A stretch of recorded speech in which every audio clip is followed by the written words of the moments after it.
Human beings are searching for the personal experience of reality. They are seeking to come to understand themselves, to find a reason for their own existence. And so you go round and round and round, ever chasing the illusion that there is something outside yourself, outside your here and now, to be attained that will make things better. No guru, no method, no teacher, and no nothing else either.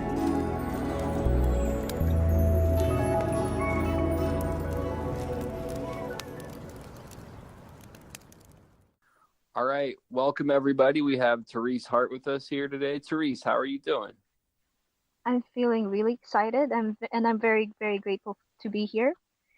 Well, thank you so much. Yeah, I'm really grateful that you're here as well. And that'll lead us right into our very first question. What are you grateful for in this moment? Actually, I'm really grateful to be doing this interview with you because I am somebody who struggles with anxiety.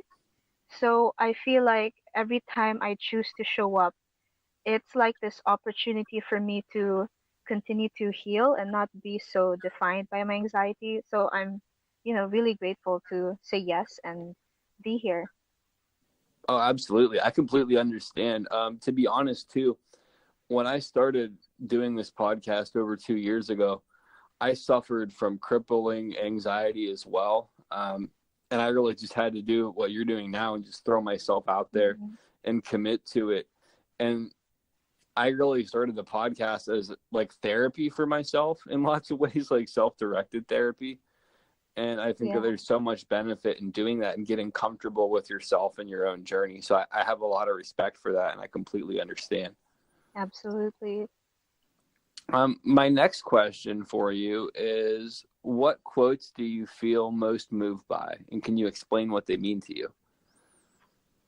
So all of the quotes that I gathered are by this one person, and her name is Claire Wineland. She is this activist for cystic fibrosis, which is this fatal condition that where there is mucus that builds up in the body. And like all of the quotes that I got are from her because she just seriously inspires me. And like the first quote that I chose is, "Don't wait to be healed to start serving humanity." And that is so powerful for me. Like the first time I actually saw that, it's actually that quote is actually the title of one of her TED Talks.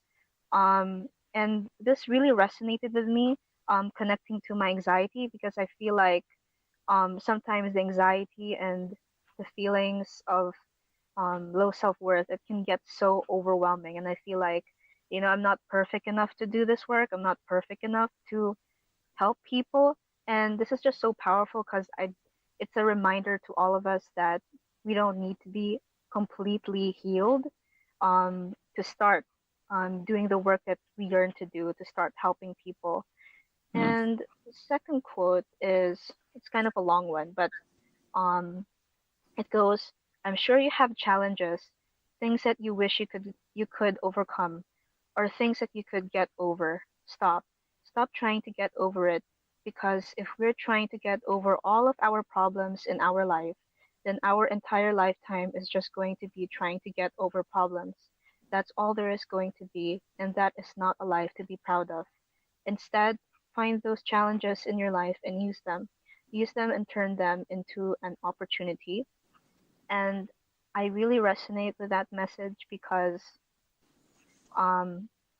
it's like an inspiration for my journey until my journey becoming an intuitive psychic coach. Things aren't smooth, and I kind of sometimes tend to just want to, I need to get over this. I need to get over this block. I need to get over my fear of talking to people. I need to get over my fear of people not understanding the psychic abilities, not understanding what I do. And I find it inspirational that instead of just trying to make our lives obsessed and centered over getting over it, we can use these challenges as opportunities instead. Like maybe if we get a difficult person in our life, we can choose to see that instead as, oh, this is me learning to love myself more, instead of, I need to make this person love me more. And that's really powerful. And for the last quote, I chose, that's what my whole life has been about, trying to help other people understand truly how rich having a problem can make your life. So everything is kind of centered on healing and problems. I find this like particularly powerful because problems do make your life rich. We think that, having no problems, having that ideal life, um, gives us a fulfilling life. But I'm learning to understand that these problems that I face are actually adding more flavor and texture to my life, rather than um, just thinking that a smooth life and a conflictless life can, give me um, strength and happiness, when it's actually in those problems that make existence so much more fulfilling and interesting. Yeah, absolutely. I really connect with all of those. Those are all very true to my journey. And one of the things that I found on my own path, I'm a recovering addict and I have a history of mental health issues as well. One of the things that really sticks out to me is the healing's actually never done. So like if I waited to be healed to do a lot of the stuff that I wanted to do, Yeah. I'd be waiting until I died pretty much, because that moment would never that's come. True. And I found that quote to be really, really powerful, because it is like you have to put yourself out there. And then as far as like learning from difficult situations and seeing problems as opportunities to grow rather than things to be avoided, like that's so much of my experience. When you transition the amount of energy that you spend like worrying about circumstances into growing from those circumstances, reality shifts in such a big way. I know for me, a large part of the problems, I shouldn't say problems, a large part of the unhappiness and discomfort in my life came from avoiding failing at things and avoiding any problems altogether. And because of that, my life was very stagnant and unhappy. And then once I started kind of embracing problems more so and seeing where the benefit was, that changed things for me. I really like those quotes. I've never heard of that author.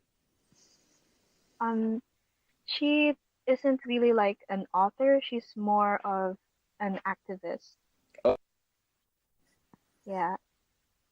Yeah, I've never heard her before. I think that's amazing though. The message that she's putting out there. Yeah, she talks about it's mostly based on her experience just dealing with terminal illness all her life. She actually sadly passed away last September. I think she was only 21, but really it's really powerful what she's talking about and how much wisdom she's learned through her pain, just literally growing up, dying. And that's what she always talks about. She talks about transforming that pain and learning to embrace that suffering and turn it into something, meaningful and beautiful for others and for her own life. Absolutely. That's like what I think that the metaphor of alchemy is really talking about, turning that base metal or whatever into gold. You had mentioned within those quotes kind of how they applied to the work that you want to do and are doing. Could you explain kind of who you are and what you do? Sure. So I am a card reader, an angel communicator, and I'm also a healer and coach. And what I love doing and what I just, make the center of my life is helping people understand that there is so much more to life than obsessing about perfection and obsessing about their pain. So I help them look at the situations in their lives in another light. So maybe somebody may be dealing with this thing, this struggle, and using divination, using cards like tarot, oracle, and Norman, as well as psychic ability, my learning, um, my metaphysical education, and also a little bit of psychotherapy, angel communication. I help them look at these struggles that they face in a higher light, the opportunity, and also allow them to see um, the potentials and the possibilities in their lives. Sometimes we tend to look at things as what is happening now, that they lose foresight, they lose um, the ability to imagine what can be, and also allow themselves to, you know, align their actions with that future vision. And that is how I help my clients. Oh, wow, that's awesome. I definitely connect with that as well. Similar approach with different methodology, but that's kind of the beauty of this. All of us can add our own flavor to that kind of work. I Yes. feel like. How did you get started in that? Um, so how I started, I actually started with a blog. I really didn't intend it to become a coaching reading service. I It was around 2015. I was in college and I felt really lonely and isolated. And there was nobody, I felt like there was nobody around me where I could talk about spirituality. I could, talk about, um, you know, personal development, all these things. So I kind of developed the blog as an outlet actually for that loneliness that I felt. But then it turned out to be so much more because I the doing the blog was so healing for me. It was mostly like in the beginning, it was my reflections about life, about what this pain is teaching me, and then started sharing it into groups, and people were starting to find it, and people were asking for advice. And then I kind of just went along with it. Then I started offering um exchange readings and also like free readings in some groups. And then I realized, hey, there's something here. There is this wisdom that's coming through that even I'm learning from. Sometimes we think that we are serving our clients, but doing the readings are actually helping us as well. So I'm learning as I'm giving the readings. Mm. Um, and then it just progressed. It became more and more clear to me that this isn't just a blog. This isn't just me having an outlet for that pain that I feel. This is um, this is transforming this pain into something healing for everyone. And yeah, it developed from there, and here I am, 2018, um, more more skilled and um, more serving more and more people. Hmm. Yeah, that's amazing. It's funny that you mentioned the blog thing, because that's originally what I intended to do, was start with a blog, and then I got sidetracked into the podcast, and now I'm kind of like working back into gearing up to start a blog again, because I really like writing. Yeah. I just haven't done it. So I have a lot of respect for that as well. That sounds like an amazing process and an amazing journey in lots of ways. This is kind of a interesting question. Did you feel that you were different as a kid? Yes, yeah, definitely. When did you first notice? Like, what stands out in your mind? Um, I think the memory that came up when you asked me that question is grade school, and I remember just walking around the campus, and I noticed that there were some places that felt cold, but it wasn't temperature, it was something. And then there were some places that felt warm. And I tried to explain this to my friends, like, do you sense that? Do you feel that? But then they wouldn't really understand what I was getting at. And Mm. I would also feel things and hear sounds, like voices or chirping, but there wouldn't be there. And I think like looking back, it was like the first signs of me being sensitive as a child. and also being empathic, because I remember psychometry, holding an object and just feeling a lot of pain, and also knowing about the process that made that object.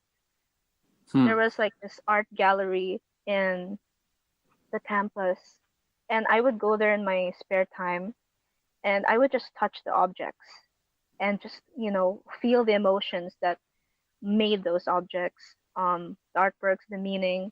I was a very sensory child, and until now, I still have that empathy, but I have better management of it now.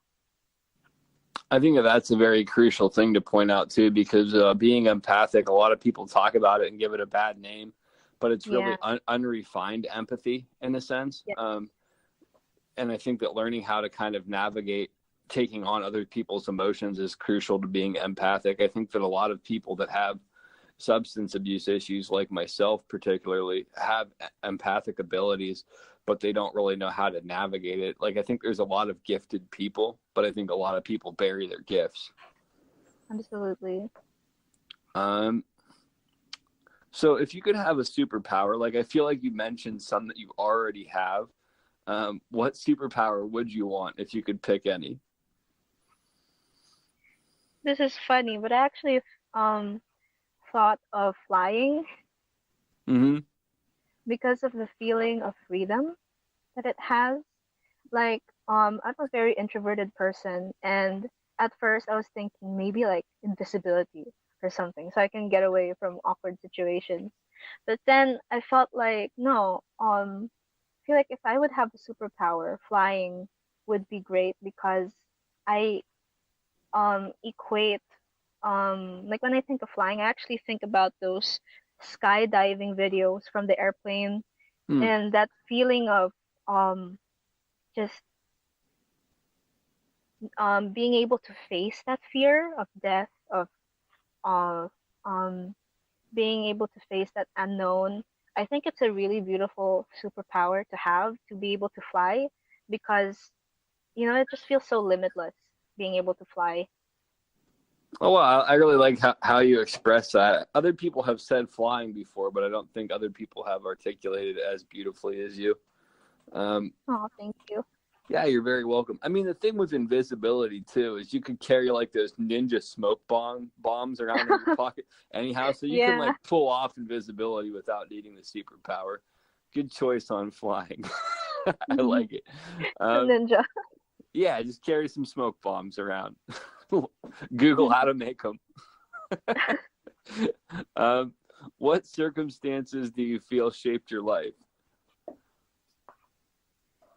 I think my experiences of bullying really shaped my life, loneliness, and then recently this identity crisis that I had. Yeah. Okay. Yeah, I can relate to all that stuff. Most of the circumstances that have shaped my life have been unpleasant. And Yeah. then it's kind of like we had talked about, like kind of like your quote mentioned, turning them into good things, turning it into like catalysts for growth. Yes. What are some of the positive lessons that you've learned from the difficult experiences of your life? It actually surprised myself when I like thought about, hey, wait a minute. Yeah, those are all negative things. I could have said something positive, but it's really like the pain that actually if you the pain can is really something that can help you push your life to new heights. The pain is really that catalyst for beauty. And the positive lessons that I learned from those things, um, it really like taught me generally um, a lot of self-love, really understanding what that means. Um, the the healing that I received from these experiences, it's all thanks to love. With the bullying, it's learning to receive support. For the loneliness, it's allowing myself to be seen and to express myself and my needs. And for that identity crisis, it's allowing myself to be loved for who I am and not the mask that I put on.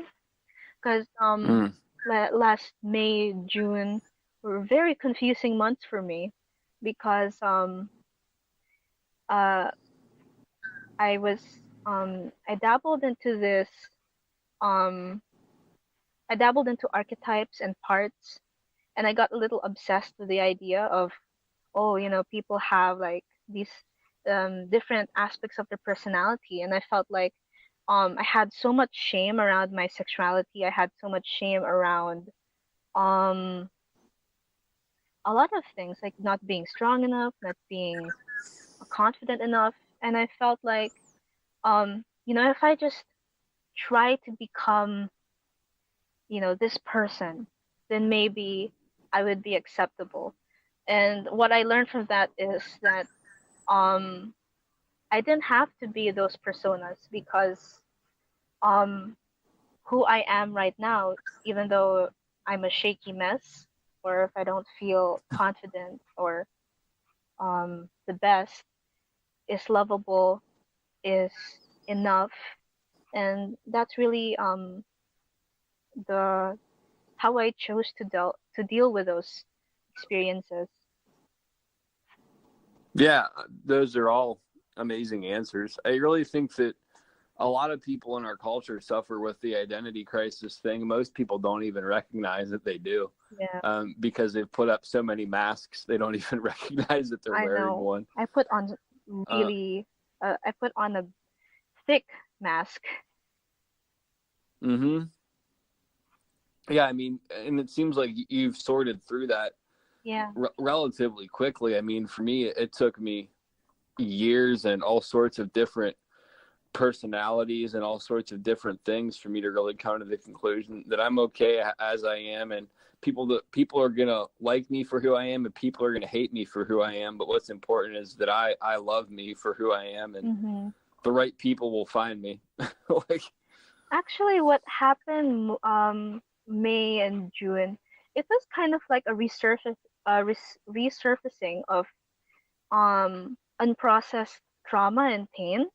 So technically, it mm, didn't the healing didn't happen so quickly. It was mostly like my foundation, because I've been in this spiritual journey since 2012.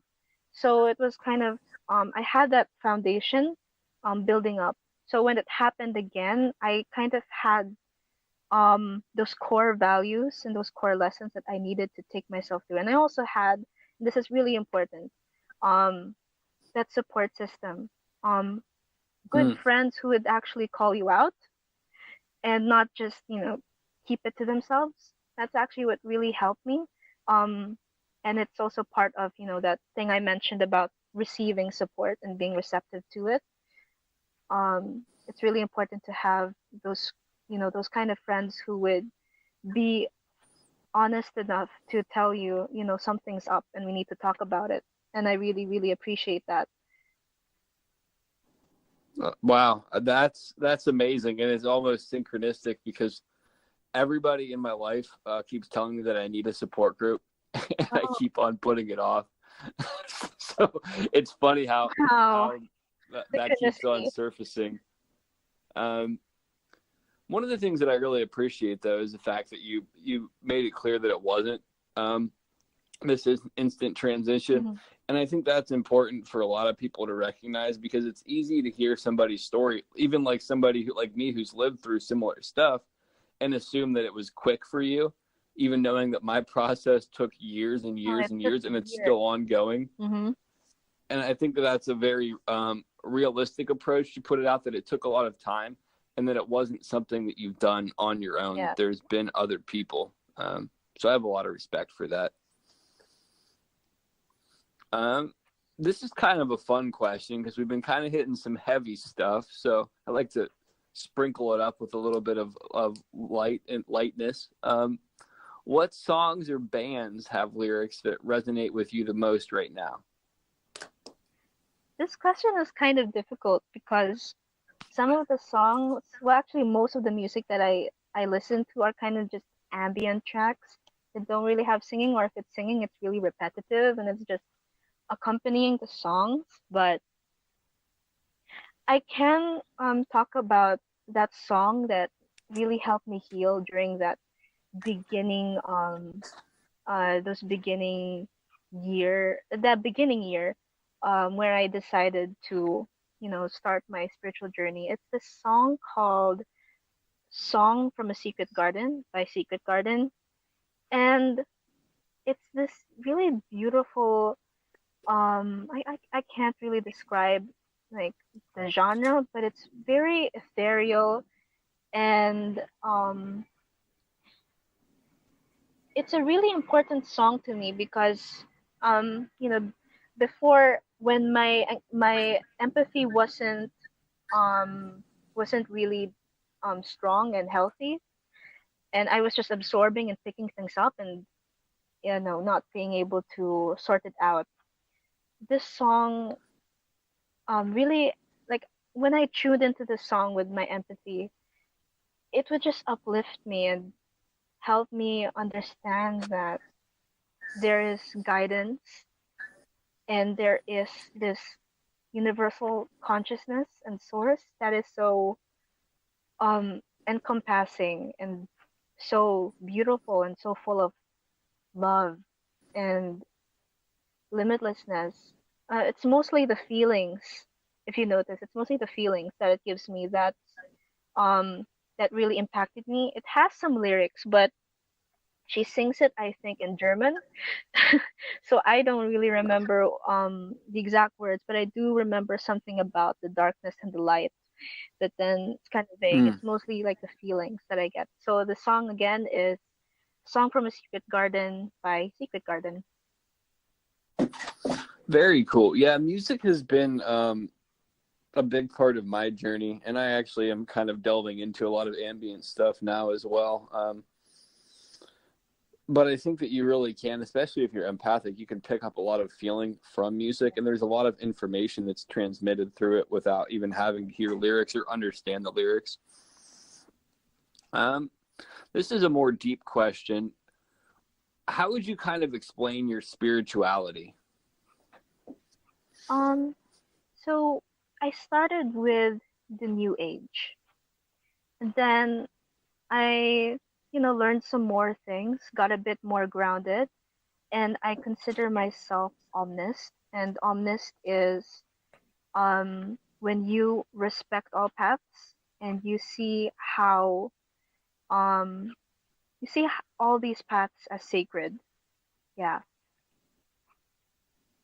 Yeah, absolutely. They all have truths in them, and they're all different doorways to different people's truth. So my whole thing is, as long as you're not a dick and you treat people with respect, you're pretty much okay. Mm-hmm. Yeah. You're one of the few people that I've talked to as well who have used the term omnist or omnism, and I appreciate that, because that's really how I identify. I have a lot of different approaches that I kind of incorporate into my own belief structure, Yeah. but there's truth in all of them. It's just a matter of what you're looking at, I guess. Mm-hmm. What do you perceive as your life's purpose? My life purpose. Ooh, this is a big question. Right? I just try to casually slip it in there. Yeah. So my life purpose is to help people understand that they are powerful in their lives, and that they can they they are totally supported by spirit, and that what they have to offer in their lifetime, it's a gift. Yeah. Hmm. That's beautiful. What do you need to do to feel that you're working towards that goal? Like, what actions do you have to take? For me, I'm kind of I always make myself busy.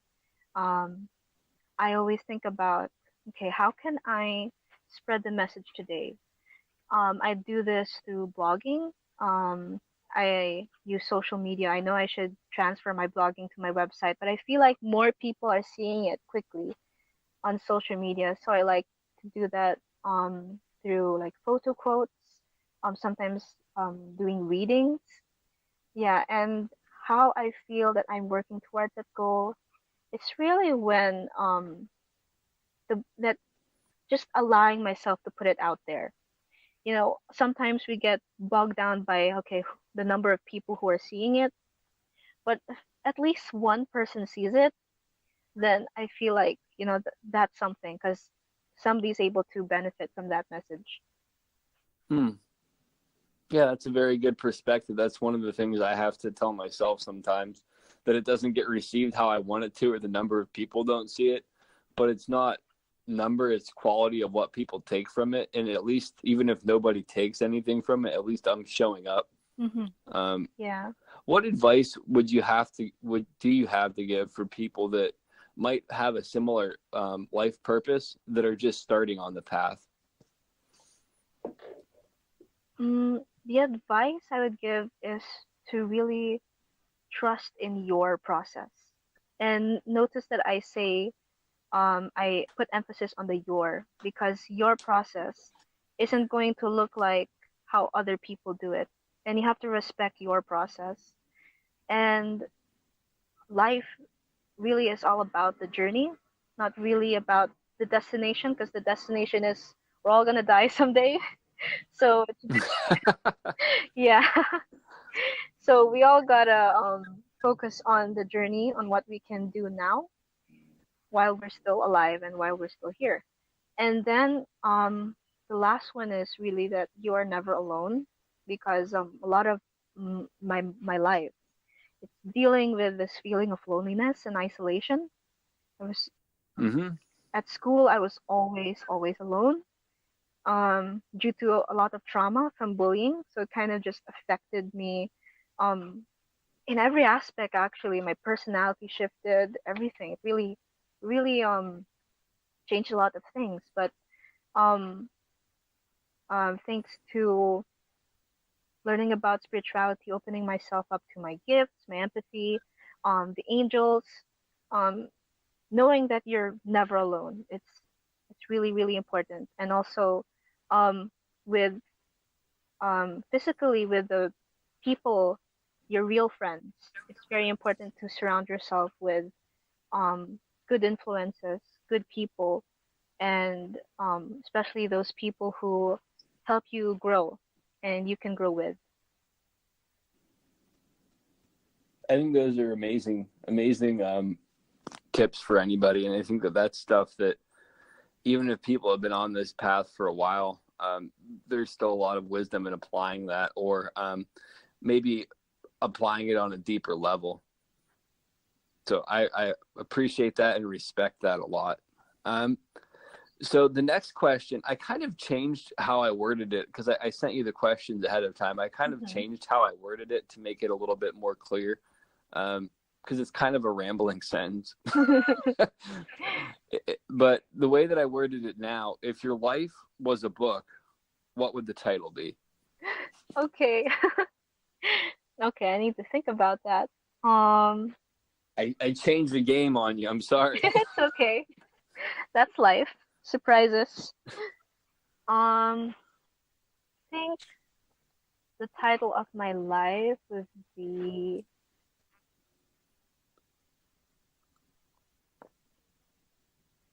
okay.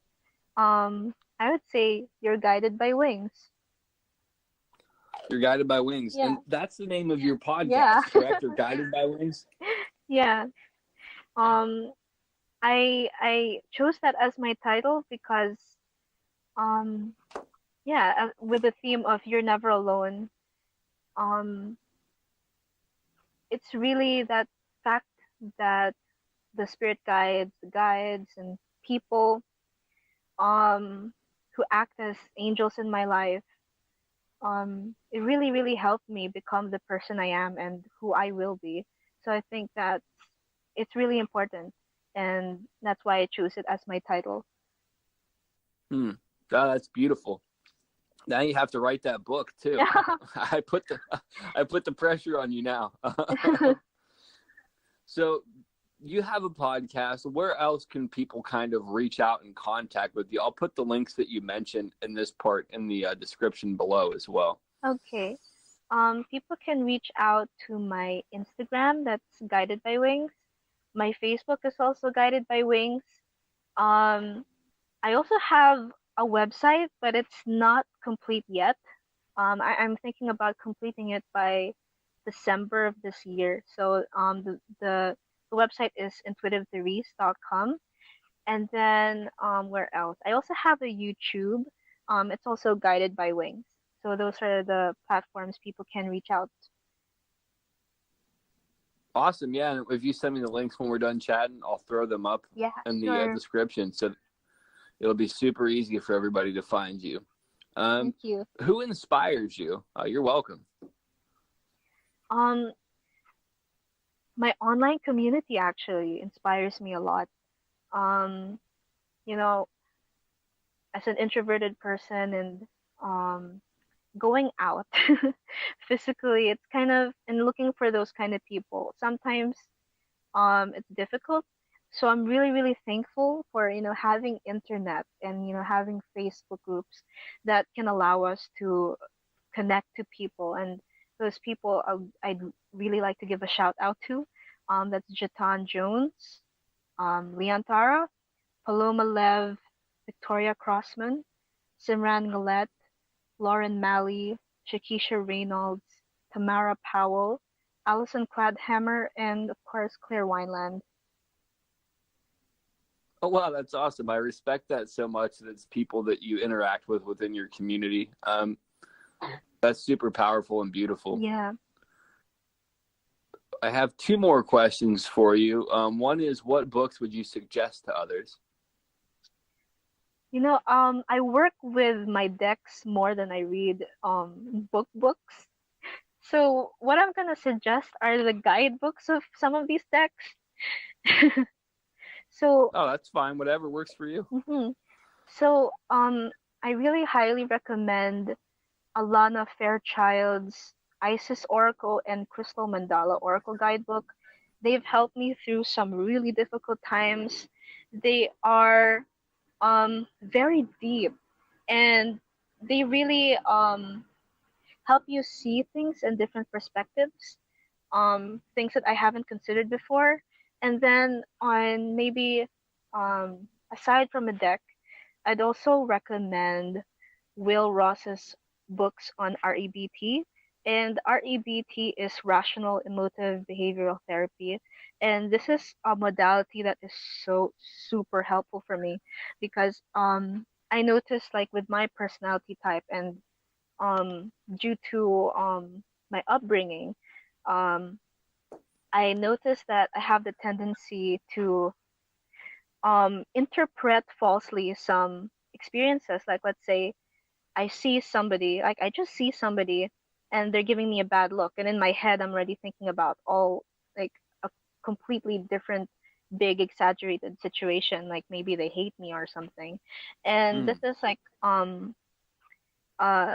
really appreciate REBT because it's a kind of confrontational kind of therapy technique because you really have to address the belief directly. Um, and I really recommend his books because he gives a summary of those of REBT concepts already. So it makes things more accessible, especially if you're, really stressed out and you need something like blunt, frank um, um, realization that is applicable and easy for you to understand. His books are really good. I'll have to check that out. I've applied cognitive behavioral therapy and dialectical behavioral therapy. I haven't heard of that one, but it definitely sounds like something that I could benefit from immensely. So I'm going to have to check that one out. REBT is I think it is the original, or like something that was before CBT. It was it was developed before CBT, but I like it because it's so confrontational in a good way. It's kind of like, think of it as this blunt friend who's telling you, like, this doesn't have to be like this. I like that. I really appreciate that. But I feel like, it's good that you have multiple modalities under your belt so that you can pick which one applies to different people. I think some people may not resonate with REBT, but for me personally, when my thought can go really bananas, my thoughts can be really crazy, and there are just multiple instances where it's my thoughts that are making me suffer, and the situation is like nothing. Yeah, it's a modality that can really help in those cases. No, I mean, I'm definitely going to check it out. I like to have different tools for different situations, because sometimes I might need to be a little bit more compassionate to myself about a situation. And sometimes I might need to be a lot more realistic. And I mean, like you said, with other people, it's incredibly beneficial to have more tools to kind of deal with other people in those circumstances as well. Yeah. This is our last question, but before I ask it, I just want to say thank you for taking the time to come on and chat. I've really enjoyed learning about you and your journey and hearing your perspective. You seem like you have a very gentle and tender soul, and you've been through a lot, and you have a lot of good things to share with people. So thank you for that. Thank you so much. I really enjoyed this interview as well. Yeah, if you ever want to come back on, you're more than welcome to come back on and keep us posted on what's going on or what's shaking in your life, or just talk about a topic that's important to you. It was really enjoyable, and you're very welcome to come. You're very welcome. Thank you again. Last thing though, will you take us out with some words of wisdom or a blessing or a prayer for the listeners? Oh, okay. I think I'll go with the prayer. Okay. So, dearest angels, Archangel Raphael, Gabriel, Michael, and Oriel, please bless these listeners with the wisdom to help them guide their way through the dark. Please bless them with helpful people, positive influences in their life, and the strength to love themselves, be compassionate with themselves, and to really just allow themselves to come out of that pain, come out of their shells, and allow themselves to bring out their gifts into the world, because what they have is valuable, and what they have is something that nobody else has, and it is a gift and a blessing. Thank you. Amen. Give me